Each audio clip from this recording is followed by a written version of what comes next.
എന്തൊരു കഷ്ടം അത്. വന്ന് വന്ന് കുട്ടികളെക്കാളും പാരായിട്ടുണ്ട്. ഇങ്ങനെ പോയ മനുഷ്യന്മാരും കൂടി പിടിച്ച് തിങ്ങുമല്ലോ ഇവര്. മക്കൾക്ക് തിങ്ങണ ഒരൊറ്റ സാധനം പോലും നിങ്ങളെ കാണിച്ച് വെക്കാൻ പറ്റണ്ടായി. ആരെങ്കിലും കേൾക്കൂല എന്റെ പടച്ചോനെ. ഈ കോലമാണെങ്കിലേ നിങ്ങളെ ഞാൻ വല്ല അനാഥാലയത്തിലും കൊടുത്തള്ളും. ഒന്ന് നിർത്ത എന്റെ ലൈല. അപ്പുറത്തും ഇപ്പുറത്തുള്ളവരൊക്കെ നോക്കണു. നോക്കട്ടെ, എല്ലാരും അറിയട്ടെ നിങ്ങളുടെ മോളുടെ മുഴുത്ത ആക്രാന്തം.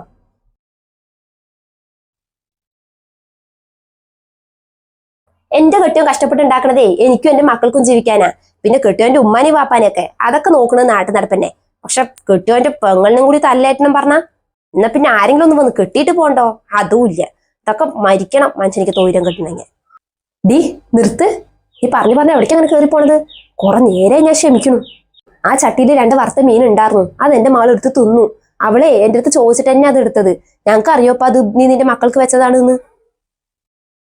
നോക്കുമ്പോ എല്ലാരും ചോറുണ്ടാക്കണു. അപ്പൊ അത് ബാക്കി വന്ന മീനായിരിക്കും ഞാൻ വിചാരിച്ചത്. അതാണ് അത് അവൾ എടുത്തത്.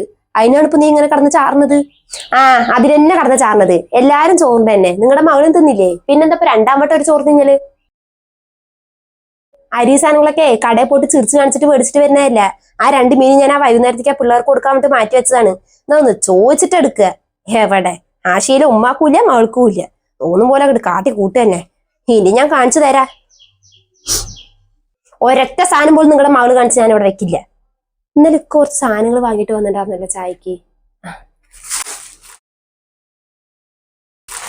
ഇതൊക്കെ ഞാനേ അലമാറ വെച്ച് പൂട്ടാൻ പോവുക. നിങ്ങളുടെ മകൾക്ക് കുമ്പ നിറച്ച് തിങ്ങണെങ്കിലേ നിങ്ങൾ വാങ്ങിച്ചു കൊടുക്ക്. വല്ല പിത്തം പിടിച്ച പോലെ ഇരിക്കാണ്ടേ 2 വല്ല പണിക്ക് പോവാൻ നോക്ക്.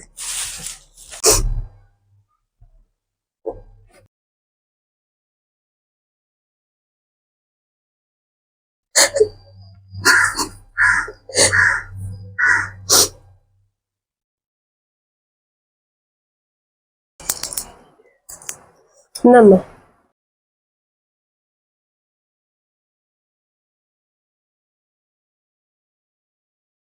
അതെ. ശരി.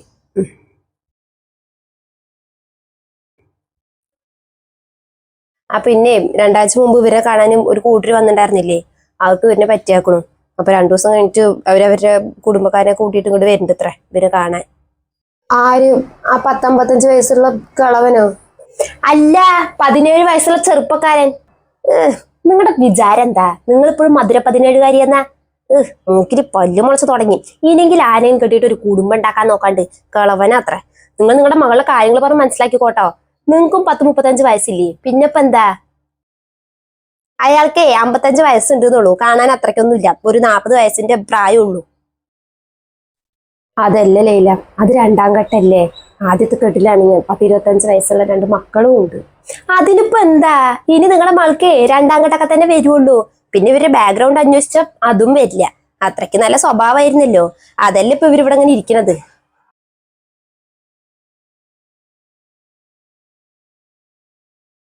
നിങ്ങളെ കൂടുതലൊന്നും പറയണ്ട. ഞാൻ പറയാനോട് കേട്ടാ മതി. 2 ദിവസം കഴിഞ്ഞാലേ അവര് വരും. അപ്പൊ അതങ്ങോട്ട് സമ്മതിക്കുക.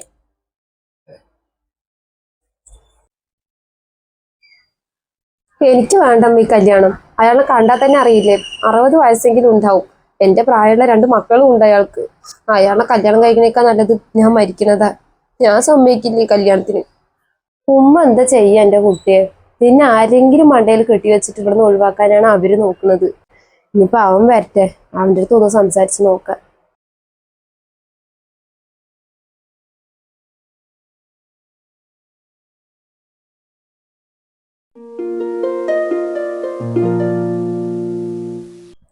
വാടി ഉണ്ണി.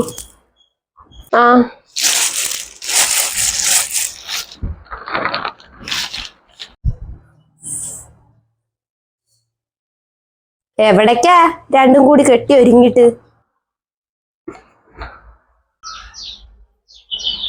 ഇവൾക്കൊരു ജോലിന്റെ കാര്യം ശരിയാക്കാനേ. അപ്പൊ ജോലിയൊക്കെ കിട്ടി ശമ്പളക്കാരിയായ മൾക്ക് കൊമ്പത്തുനിന്നുള്ള ആലോചന വരും പറഞ്ഞിട്ടാലേ ഞാൻ കൊണ്ടുവന്ന ആലോചനയൊക്കെ നിങ്ങൾ മുടക്കിയത്? 2ഉം കൂടി കരഞ്ഞിട്ടും പിഴിഞ്ഞിട്ടൊക്കെ ഹിക്കാന്റെ മനസ്സങ്ങോട്ട് മാറ്റി. നിങ്ങളുടെയൊക്കെ ഉദ്ദേശം എന്താ? ഞാൻ കൊണ്ടുവന്ന ആലോചനയ്ക്ക് എന്താ ഒരു കുഴപ്പം? അത് വേറൊന്നും കൊണ്ടല്ല ലൈല. 2ാം ഘട്ടമാണെങ്കിലും ഞങ്ങൾക്ക് ഒരു കുഴപ്പമുണ്ടായിരുന്നില്ല. ഇതിപ്പോ അതല്ലല്ലോ. ഇവളുടെ പ്രായത്തിലുള്ള 2 ആൺമക്കളുണ്ട് അയാൾക്ക്. വാപ്പാന്റെ പ്രായമുള്ള ഒരാൾക്ക് ഞാൻ എങ്ങനെയാണ് ലൈല എന്റെ മകളെ കെട്ടിച്ചു കൊടുക്കുന്നത്? അതിനേക്കാളും നല്ലത് അവൾ ഇവിടെ തന്നെ നിക്കണതാ. എന്ത് നല്ലത്? ആർക്ക് നല്ലത്? ഇവരിവിടെ നിക്കണതേ ഞങ്ങക്ക് നല്ലതല്ല. നിങ്ങളൊക്കെ ഇനി എത്ര നാള് ജീവിക്കും പറഞ്ഞിട്ടാ? അവസാനം ഇതൊക്കെ ഞങ്ങളുടെ മണ്ടയിലാവും. ലൈല, നീ വാക്കുകൾ പറയുമ്പോ സൂക്ഷിച്ച് പറഞ്ഞോ. പറഞ്ഞ വാക്കുകളൊന്നും പിന്നെ തിരിച്ചെടുക്കാൻ പറ്റില്ല കേട്ടോ. ഞാനിപ്പോ ഒന്നും തിരിച്ചെടുക്കണില്ല. നിങ്ങളൊക്കെ മണ്ടത്തിയാളാ, നല്ല ഒന്നാന്തരം മണ്ടത്തികള്. അയാളുടെ പൂത്ത പൈസയാ, പൂത്ത പൈസ. അയാൾക്ക് പിന്നെ 10-60 വയസ്സായതുകൊണ്ടേ അധികം കത്തിക്കലൊന്നും ഉണ്ടാവില്ല. പിന്നെ അയാളുടെ സ്വത്ത് മൊത്തം ആർക്കാ? ഇവൾക്ക്. സുഖമായിട്ട് ജീവിച്ചൂടെ? ഇങ്ങനൊരു ബന്ധം ഇനി കിട്ടുവോ? നീ ഒന്ന് നിർത്തില്ലേയില്ല. പണത്തിനും സ്വത്തിനും വേണ്ടി മാത്രം കല്യാണം കഴിക്കാനേ നീയല്ല അവള്. പണമൊക്കെ വേണ്ടത് തന്നെ. അതും പറഞ്ഞിട്ടേ വാപ്പാന്റെ പ്രായമുള്ള ഒരാൾക്ക് എന്റെ മകള് കെട്ടിച്ചു കൊടുക്കാനേ ഞാൻ ഉദ്ദേശിക്കുന്നില്ല. നീ വാ.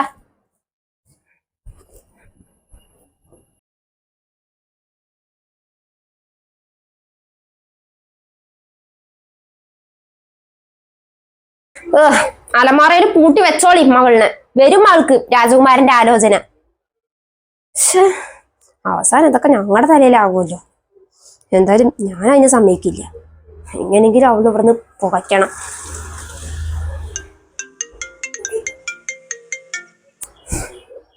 ആ പറയുമ്മ. എന്തായി അവിടുത്തെ കാര്യങ്ങള്? കല്യാണത്തിന് അവര് സമ്മതിച്ചാ? ഞാൻ ഇന്നലെ റേഷൻ കടയ്ക്ക് പോകുമ്പോഴേ അയാളെ കണ്ടിട്ടുണ്ടായിരുന്നു. അപ്പൊ അയാൾ നിന്റെ അടുത്ത് ചോദിക്കാൻ പറഞ്ഞു. എവിടമ്മ? അതൊന്നും നടക്കുന്നു എനിക്ക് തോന്നുന്നില്ല. ഇവിടെ ആർക്കും വലിയ താല്പര്യമൊന്നുമില്ല. അതെ. അയ്യോ, ഇങ്ങനെ പോയപ്പോ എന്താ ചെയ്യാ? വരുന്ന കല്യാണൊക്കെ ഇങ്ങനെ ഓരോന്ന് പറഞ്ഞ് മുടങ്ങി പോവാണല്ലോ. മുടങ്ങിപ്പോവല്ല, മുടക്കിക്കളയേ. ആ പണ്ടാരത്തള്ള മകളുടെ മുടി നരച്ചു തുടങ്ങി എന്നുള്ള ചിന്തയൊന്നും അവർക്കില്ല. 20-25 വയസ്സുള്ള ചെറുപ്പക്കാരന്മാര് മകളിനെ വന്ന് കൊത്തിക്കൊണ്ടു പറഞ്ഞിട്ട് ഇരിക്കുക അവര്. കഷ്ടം കഷ്ടം. അല്ലടി, അയാളെടുത്ത് ചോദിച്ചാ ഞാനിപ്പോ എന്താ പറയാ? തൽക്കാലം ഇപ്പൊ നിങ്ങളൊന്നും പറയണ്ട. അവള് പറയാന്ന് പറഞ്ഞാ മതി. ശരി എന്നാ.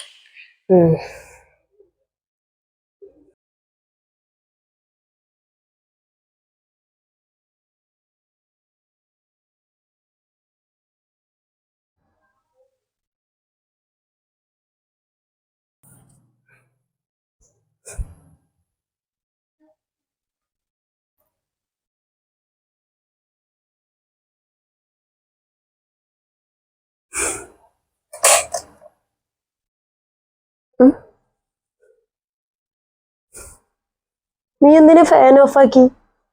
കറണ്ട് ബില്ല് നീയാണോ അടയ്ക്കണത്? അല്ലല്ലോ. അപ്പൊ ചോദ്യങ്ങളൊന്നും വേണ്ട.